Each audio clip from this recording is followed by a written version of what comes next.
Someone misses their mommy. Today we're talking about full mask Mark. Is there a reason he decides to cover his face? What happened to the Debbie of his universe? Well, those are questions that I will attempt to make believable answers for. But unlike my videos about the previous variants, this won't solely be about his possible origin. I'd also like to put into perspective just how dangerous a variant like this could be.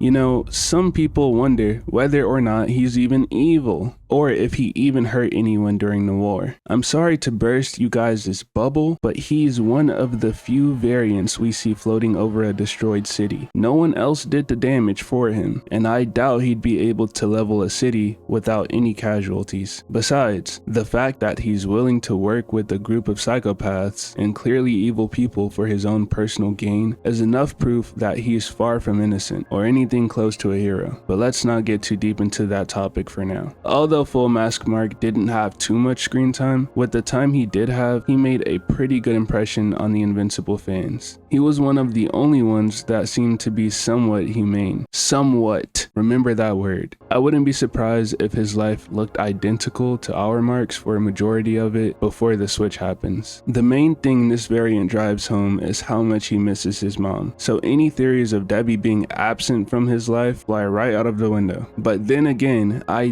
doubt he mostly grew up with Omni-Man. Why? Because if Debbie was removed early on, he'd likely be conditioned to suppress his emotions, much like what we see from Viltrumite Mark. Even coming to the conclusion that she passes away later on in his life, we still have to figure out why and how. A lot of people would immediately assume that her passing would be a result of Omni-Man's actions. And while I do agree that that is very possible, I also think there's a very real chance that it was a result of Mark himself. So I'll go over the arguments for both stances, and if you guys know anything about my theories at this point, you'd know how heavily character designs come into play when creating them. Especially with someone like Art being the creator of most costumes, we know that as a part of his design process, he likes to get to know the person he's creating the costume for. Many people have already pointed out how Invincible's blue suit is a direct contrast to Omni-Man's costume. And what do you know? Mask Vincible has the same colors. I think this is a very intentional decision. We can't get full episodes devoted to each variant, so they sprinkle in little details and information through their designs. Taking this fact into account, we could easily make the argument that this isn't a Mark that sided with his father, which is interesting because he doesn't come across as ruthless as someone like Sinister Mark, or as cold and calculating as Omni Mark, so it's very hard for me to imagine he offed his dad. Think of Omni Mark, but flipped on his head. He's cold, no nonsense, and mature, all things you'd expect from Omni-Man. This variant, however, is a direct contrast. He's emotional, defensive, and conflicted, a lot more human. While it is possible that Omni-Man ended Debbie's life and that drove Mark into acting out of that human anger and offing him, that's not the only way things could have gone. She could have been severely injured due to collateral damage caused by the Chicago fight, or something of a similar scale that was caused by Omni-Man. Main Universe Mark already blames himself for everything, so his mom being one of the casualties caused in that fight would definitely weigh on him. If his Omni-Man was at all similar to ours, he probably wouldn't resist Mark's attempt on his life after realizing what he's done, and that could be the way Mark defeats him, as, you know,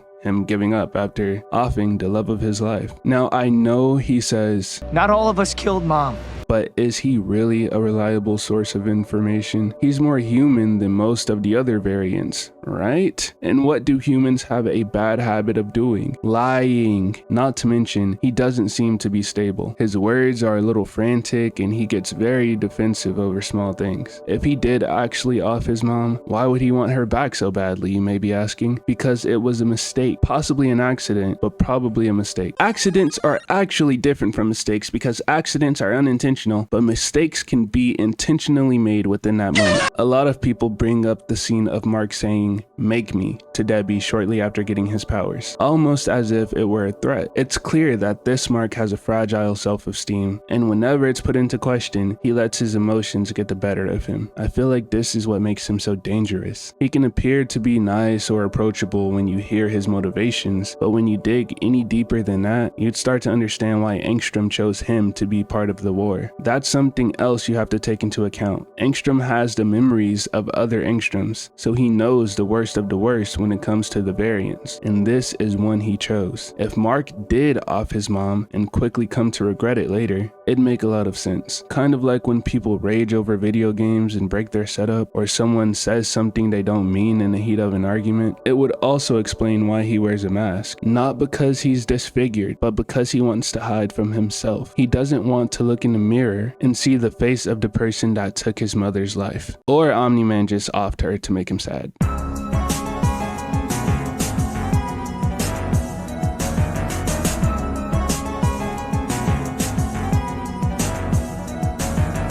Holy crap, guys, we're almost at 10,000. The last time I said that in my last video, we were at a little bit over 7,000. Now we're almost at 9,000, and we all know what comes after that. I just want to say thank you, truly.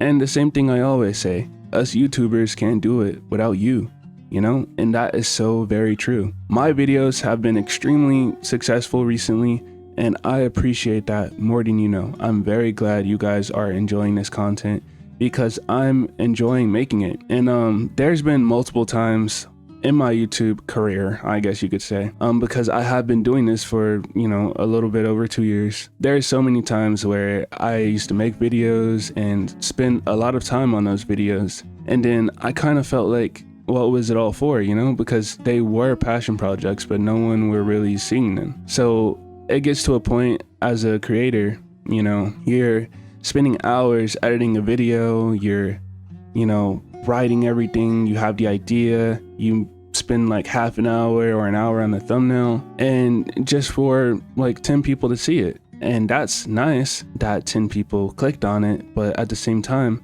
you just want your stuff to get out there more. And more than anything, I just want to connect with more people that like the same stuff I like, you know? And Invincible is so peak. It's peak, trust me. And obviously you guys know this, which is why you've been enjoying this series.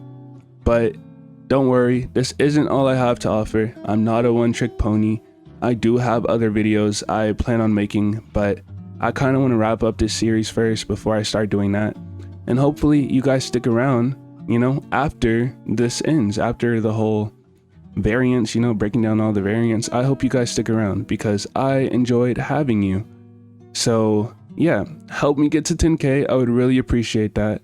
And just keep doing what you guys are doing. You mean the most to me, seriously. I just honestly can't even believe I'm where I am now. God, dude, thank you so much. And that's all I have for Yap Time. That's all I have. I just have to say thank you. There's no more to say. Like, thank you. Oh my goodness. I'm not going away anytime soon, and don't worry.